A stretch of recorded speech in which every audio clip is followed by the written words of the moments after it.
Hello दोस्तों, नमस्कार। स्वागत है आपका अपने इस यूट्यूब चैनल में। आज हम लगाने वाले हैं यूपीएसआई प्रैक्टिस सेट नंबर 4। ये जो यूपीएसआई की सीरीज चल रही है बच्चों, मील के पत्थर की, ये आपकी तैयारी को और बूस्ट करने वाली है। तो बिना देरी किए चलिए स्टार्ट करते हैं। पहला प्रश्न, भारतीय संविधान का कौन सा अनुच्छेद मुफ्त कानूनी सहायता और समान न्याय प्रदान करता है?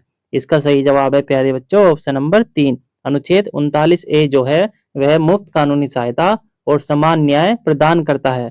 ऑप्शन 3 इसका बिल्कुल सही उत्तर हो जाएगा। और कितनी जानकारी निकाल सकते हैं हम इस क्वेश्चन से? चलिए चलते हैं। ऑप्शन नंबर 25, अनुच्छेद 25 क्या हो जाएगा? अनुच्छेद 25 कहता है हमारा, इसमें है धार्मिक स्वतंत्रता। धार्मिक स्वतंत्रता अनुच्छेद 25 में है।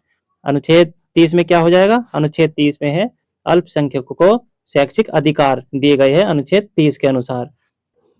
अनुच्छेद 39 ये तो बता ही दिया बच्चों। और अनुच्छेद 33 भी, ये हमारा कोई अनुच्छेद नहीं है। तो इस क्वेश्चन से आपको इतनी जानकारी मिल जाती है। अगला प्रश्न, संविधान प्रारूप समिति में अध्यक्ष को मिलाकर कितने सदस्य शामिल थे? इसका सही जवाब है प्यारे बच्चों ऑप्शन नंबर 1, 7 सदस्य। प्रारूप समिति में कुल 7 सदस्य थे।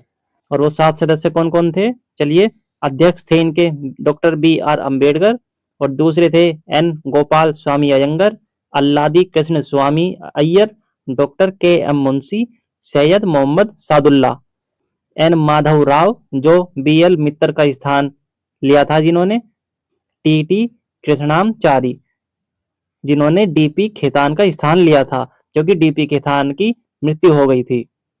तो सातों सदस्य के नाम याद हो गए। अब प्रारूप समिति से हमें क्या याद रखना है? प्रारूप समिति को आइए समझते हैं।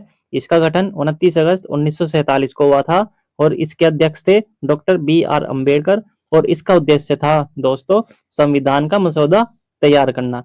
इतना आपको इस क्वेश्चन के बारे में जानकारी रखनी है। तो ऑप्शन नंबर 1 इसका बिल्कुल सही उत्तर हो जाएगा। अगला प्रश्न,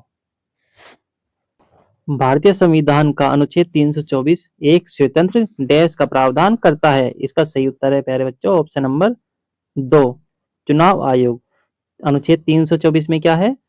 चुनाव आयोग। और लोक सेवा आयोग कहाँ हो जाएगा?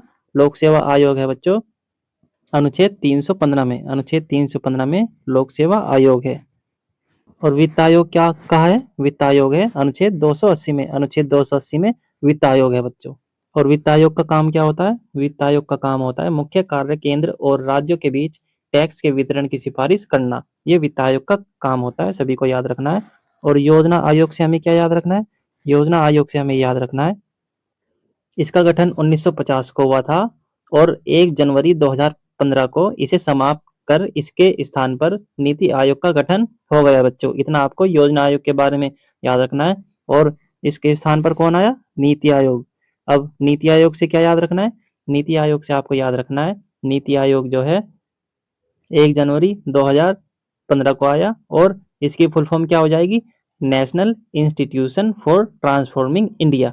ये इसकी फुल फॉर्म हो जाएगी। और ये भारत सरकार का प्रमुख थिंक टैंक है बच्चों। थिंक टैंक नीति आयोग को ही कहा जाता है, जो रणनीतिक और तकनीकी सलाह प्रदान करता है। और इसके अध्यक्ष कौन रहते हैं? इसके अध्यक्ष रहते हैं बच्चों भारत के प्रधानमंत्री, जो प्रेजेंट टाइम पे कौन है हमारे? नरेंद्र मोदी।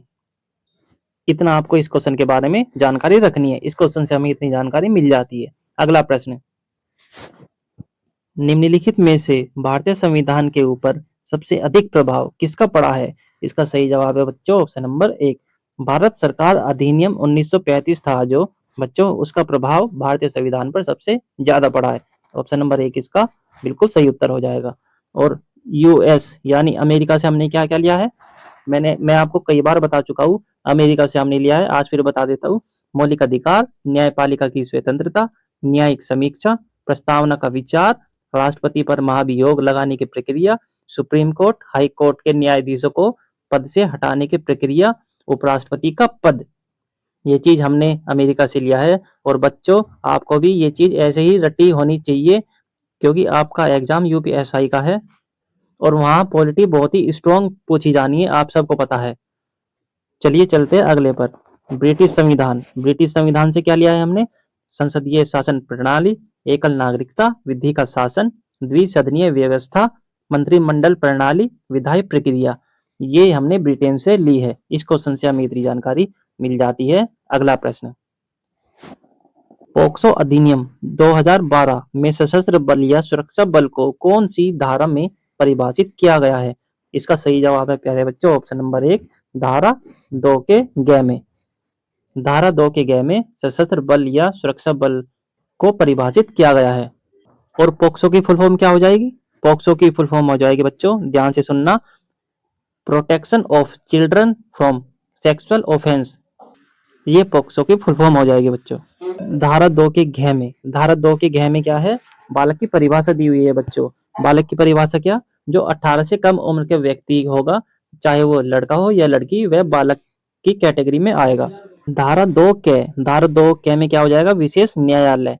पोक्सो के मामलों में सुनवाई के लिए सरकार द्वारा विशेष अदालत यानी स्पेशल न्यायालय बनाई जाती है। तो ये किसमें आ जाता है? धारा 2 के क में।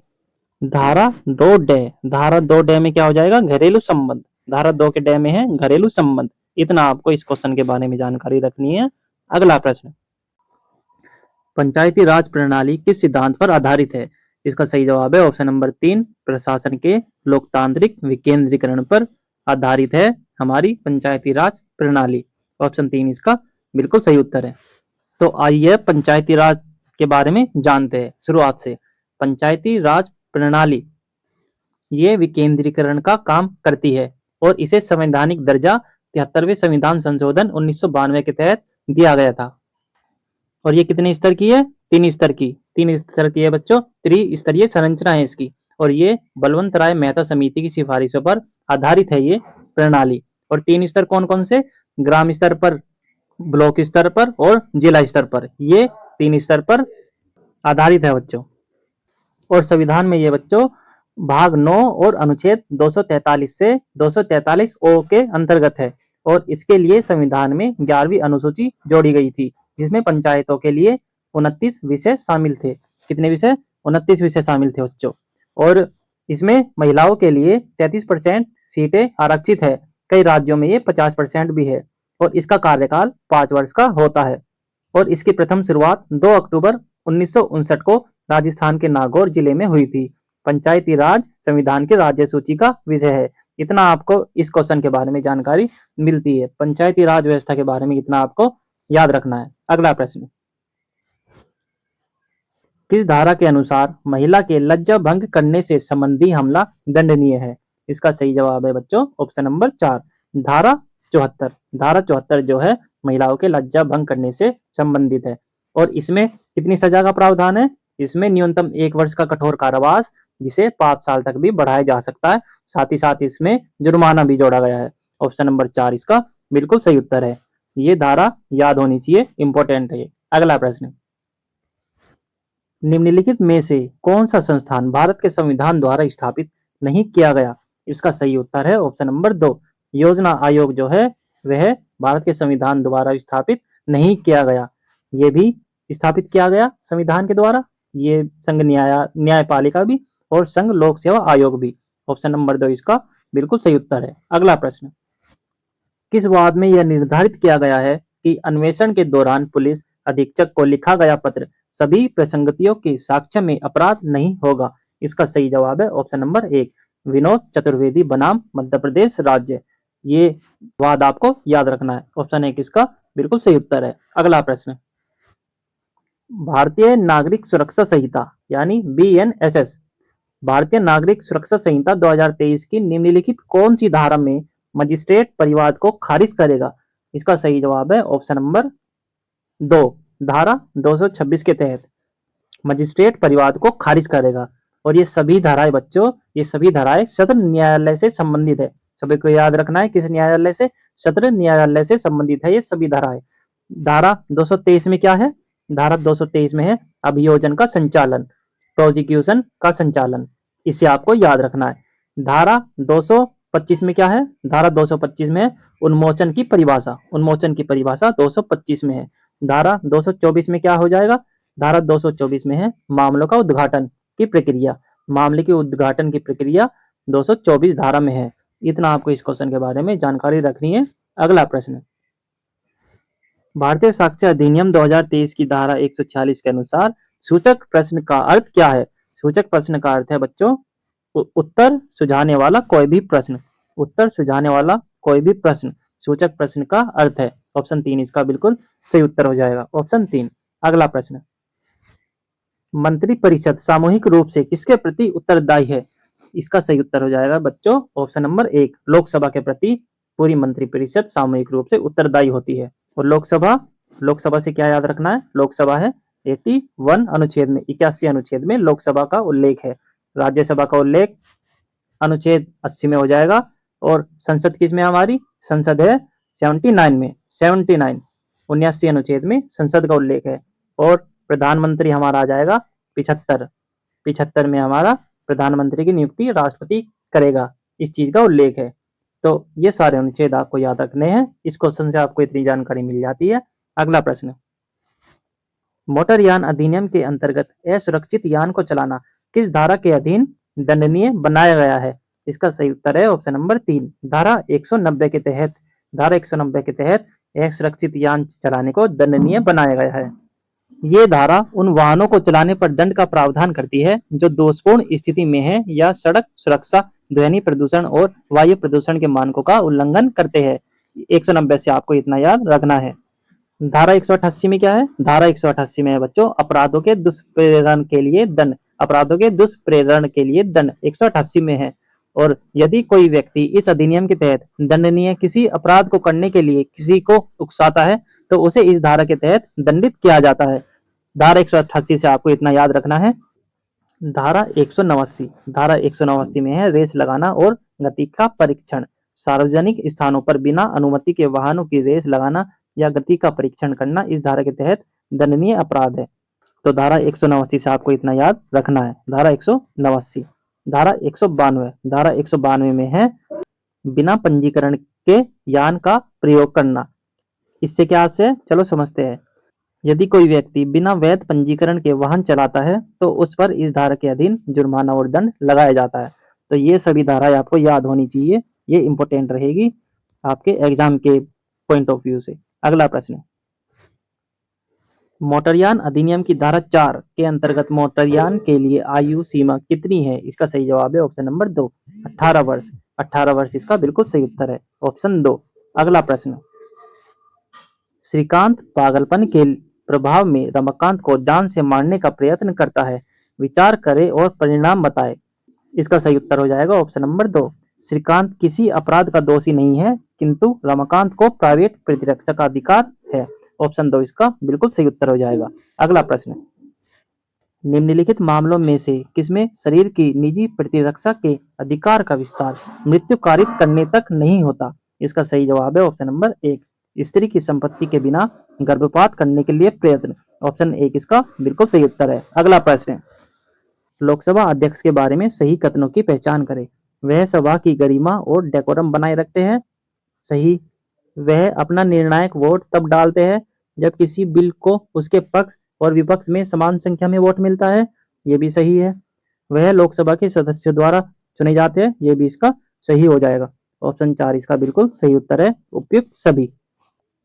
और लोकसभा अध्यक्ष से क्या याद रखना है? लोकसभा अध्यक्ष अनुच्छेद 93 में है, अनुच्छेद 93 में लोकसभा अध्यक्ष का उल्लेख है।